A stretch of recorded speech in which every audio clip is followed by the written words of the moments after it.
అంటుంది రాష్ట్రంలోని ఒక విధమైనటువంటి రాక్షసుల్లా వాలిపోయినటువంటి ఈ గద్దలైతే ఉన్నాయో ఖచ్చితంగా అక్కడ 1, 2, 3 ఎగురుతూ ఉంటాయి. విజయసాయిరెడ్డి ఒక పెద్ద ఉదాహరణ మనకి. ఉత్తరాంధ్ర మీద వాలిపోయినటువంటి పెద్ద గద్దది. అతని కుటుంబం ఈ రోజున అతను ధైర్యంగా వచ్చి అలా మాట్లాడగలుగుతున్నాడంటే ఖచ్చితంగా కొంత అధికారులు నిలపుతామా లేకపోతే వీళ్ళు ఏం చేయలేరు అనేటువంటి కొంచెం చంద్రబాబు గారు బతికుంటే మేము మళ్ళీ వచ్చాక జైల్లో పెడతాము అంటే ఎంత పెద్ద బతికింపు. అలా కాదు, అది చంద్రబాబు గారు ఏమన్నా 94 సీఎం నన్ను చూస్తారని చెప్పేసి అన్నారు. ఇంకా చూపించలేదు. కాకపోతే ఇంకా గేరు మార్చలేదు ఈ ప్రభుత్వం. ఫస్ట్ గేర్ లోనే ఉంది. ఆ గేరు మార్చిన తర్వాత ఈ ప్రభుత్వం తీసుకునే చర్యలు ఎలా ఉంటాయి ఏంటి అన్నది స్లోగా ఉన్నారు అనేది కూడా ఒక చర్చ. అంటే ఖచ్చితంగా మారుస్తారు. అంటే గత ప్రభుత్వం ఏ విధమైన చర్యలు తీసుకుందో అటువంటి కక్షధోరణ చర్యల్లో కాకుండా ప్రజాస్వామ్యబద్ధంగా చట్టబద్ధంగా కార్యక్రమాలు తీసుకుంటే కొంచెం స్లోగా కనిపిస్తుంది. కానీ ఆలస్యం అవుతుందేమో కానీ అలక్ష్యం మాత్రం కాదు. ఖచ్చితంగా ఎవరైతే రెచ్చిపోయారో వీళ్ళందరికీ కూడా సరైన సమయంలో ఖచ్చితంగా బుద్ధి చెప్తారు. అంటే యంత్రాంగం చూస్తా ఊరుకోదు కదండి. నేను అంటుంది ఈ అంశాలన్నింటి విషయంలో కూడా ఈ రోజున వాళ్ళకి ఏంటంటే చాలా చాలా బాధగా విజయసాయిరెడ్డి గారు చాలా టాక్టిక్స్ గాను పవన్ కళ్యాణ్ గారిని పొగుడుతో ట్వీట్ పెట్టడం, మళ్ళీ చంద్రబాబు గతంలోనే ప్రయత్నం చేశారు. ఎలక్షన్స్ కు ముందే ఈ కూటమి పార్టీలు 3 పార్టీలు కలవకూడదని అనేక ప్రయత్నాలు చేశారు, కుదరలేదు. ఎలక్షన్స్ అయిన తర్వాత కూడా ఇప్పటికే కూడా ఏదో రకంగా ఈ 2 పార్టీల మీద చిచ్చు పెట్టాలి, 2 నాయకుల మీద చిచ్చు పెట్టాలని విశ్వ ప్రయత్నాలు జరుగుతూనే ఉన్నాయి. కాకపోతే వీళ్ళ ప్రయత్నాలు ఏం ఫలించట్లేదు. ఒక పక్కన చంద్రబాబు గారు పవన్ కళ్యాణ్ గారు కృష్ణార్జునలో పనిచేసుకుంటూ వెళ్తున్నారు.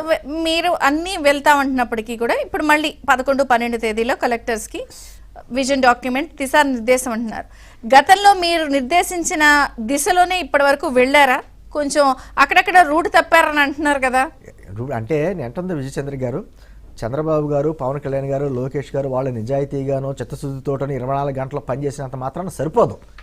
కింద ఉన్నటువంటి నాయకులు కావచ్చు, కార్యకర్తలు కావచ్చు, అధికార యంత్రాంగం కావచ్చు, అందరూ సహకారం కూడా ఉండాలి. వ్యక్తులుగా వాళ్ళు నిర్ణయాలు తీసుకుంటారు. తీసుకున్న నిర్ణయాలు కింద అంతా అమలు పరిచేది వీళ్ళంతాను. కాకపోతే కొంతమంది ఉన్నాయి. ఏమన్నా మీకు పెద్ద ఉదాహరణ మీరు చెప్పిన దాంట్లో పూర్తి అర్ధ సత్యాలు అంటాను.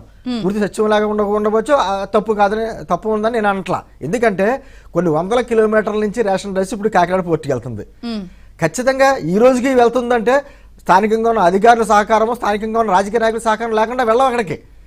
అంటుంది ఇవన్నీ కూడా ఇక్కడ మీరు అన్నారు మీ ప్రభుత్వ చిత్తశుద్ధిని నేను ప్రశ్నించట్లా, లేకపోతే మీకున్న కమిట్మెంట్ ని వెళ్ళట్లా.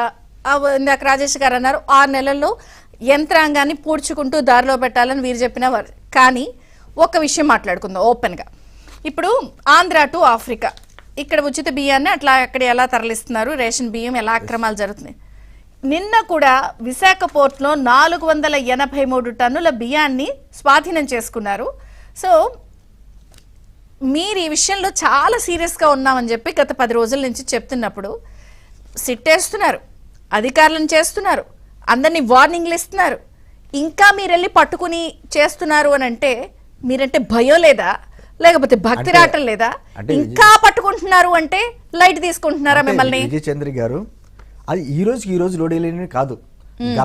గతంలో నుంచి ఎప్పుడులో ఆల్రెడీ ఇవన్నీ తయారైపోయి గోడౌన్లో ఉన్న సరుకు అంతా వెళ్తుంది. అది కృష్ణపట్నం పోర్టు కావచ్చు, విశాఖపట్నం పోర్టు కావచ్చు, లేకపోతే కాకినాడ పోర్టు కావచ్చు, ఎక్కడి నుంచి అయినా గతంలో 6 నెలల ముందు నుంచి అనేక రకమైన స్టాక్స్ ఉన్నాయి. ఆ స్టాక్స్ ఒక్కొక్కటి వెళ్తున్నాయి. అంటే ఈ రోజు అంటుంది ఖచ్చితంగా అధికారుల లోపం ఉంది, అవినీతి ఇంకా ఉంది. 10 రోజుల నుంచి 15 రోజుల నుంచి విషయాలన్నీ మాట్లాడుకుంటున్నా కూడా మీరు ఇంకా వెళ్ళి పట్టుకుంటున్నారు అంటే భయం రావట్లేదా? చేయట్లేదా మిమ్మల్ని? ఖచ్చితంగా భయం రాకుండా ఉండదు. అంటుంది అదే ఈ రోజుకి పట్టుకున్నది కాదు.